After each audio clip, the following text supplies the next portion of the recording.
especially interested in the molecular structure of water and what affects it. Now, water is the most receptive of the four elements. Mr. Emoto thought perhaps it would respond to non-physical events. So he set up a series of studies, applied mental stimuli, and photographed it with a microscope. For one sample of water, we drop about 0.5 cc's onto each 50 petri dishes. Then we take those 50 petri dishes and freeze them in a freezer at minus 25 degrees Celsius for about 3 hours. We take those frozen samples into a refrigerator that is set at minus 5 degrees Celsius, where a microscope with a camera is set up. There we take photographs of each of the 50 water drops individually. We first take photographs of water that we did not put any information in. Then we take the water with information and do the same procedure just described.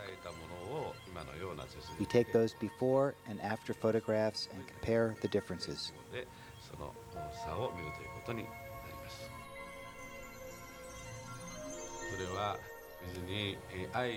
When we projected the feeling of love and thanks to water, it made the most beautiful crystal.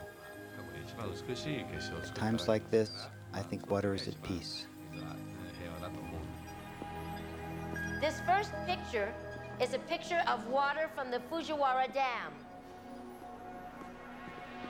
And this picture is the same water after receiving a blessing from a Zen Buddhist monk. Now, in this next series of pictures, Mr. Emoto printed out words, taped them to bottles of distilled water, and left them out overnight. This first photograph is a picture of the pure distilled water, just the essence of itself. These subsequent photographs, as you can see, are each different. This is the chi of love. And we move along here to thank you. And you can see where he taped that to this bottle here. But if you read Japanese, you already knew that. Now, Mr. Emoto speaks of the thought or intent being the driving force in all of this. The science of how that actually affects the molecules is unknown, except to the water molecules, of course. And it's really fascinating when you keep in mind that 90% of our bodies are water.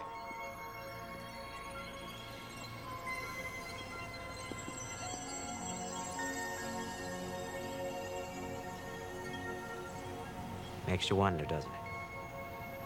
If thoughts can do that to water, imagine what our thoughts can do to us.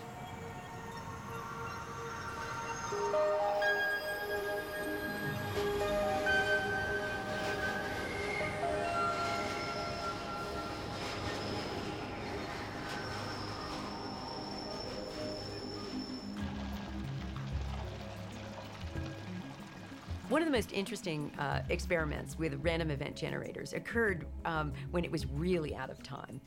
Some of the Princeton investigators and some of the other ones decided that they would try to see whether or not you could affect a random machine after it had run. So they converted it, instead of having a computer